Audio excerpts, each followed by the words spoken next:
Hello नमस्ते good morning everyone. के छ हजुरहरूको तिहार के कस्तो चल्दैछ? कस्तो छ तिहारको चलपल? हाम्रोतिर आज लक्ष्मी पूजा भयो। लक्ष्मी पूजा भएर अब हामी चाहिँ के अरे देउसी खेल्न जाने तयारी हुँदैछ।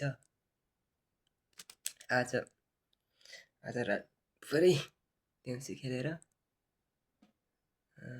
भोलि भोलि भोलि खालिसकेर है भोलि बिहान र दिउँसो गरी रेस्ट गरिन्छ सुतिन्छ। अनि पर्सि भाइटिकाको तयारी हुँदैछ। भाइटिका मनाइन्छ गएर पर्सि। अनि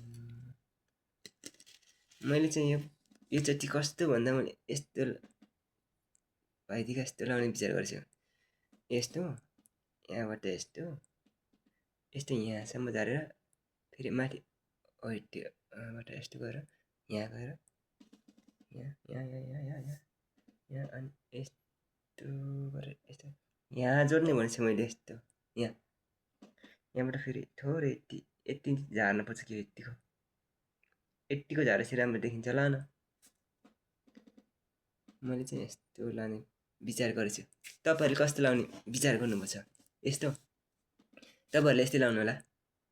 यस्तो यस्तो यस्तो लाउने विचार छ होला नि तपाईँहरूको? के यस्तो एउटा मात्रै एउटा मात्रै यस्तो लाने राम्रो देखिन्छ देख्नलाई। जस्तो लाने राम्रो देखिन्छ। हामी नेपाली हो नि त है, हामीले जस्तो नि सुहाउँछ। हाम्रो तिहार हो, हाम्रो नेपालीको तिहार जस्तो लायो नि सुहाउँछ।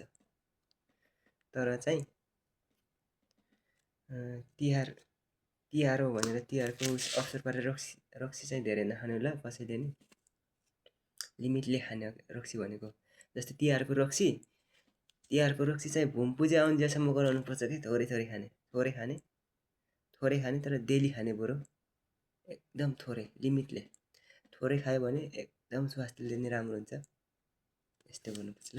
बाई।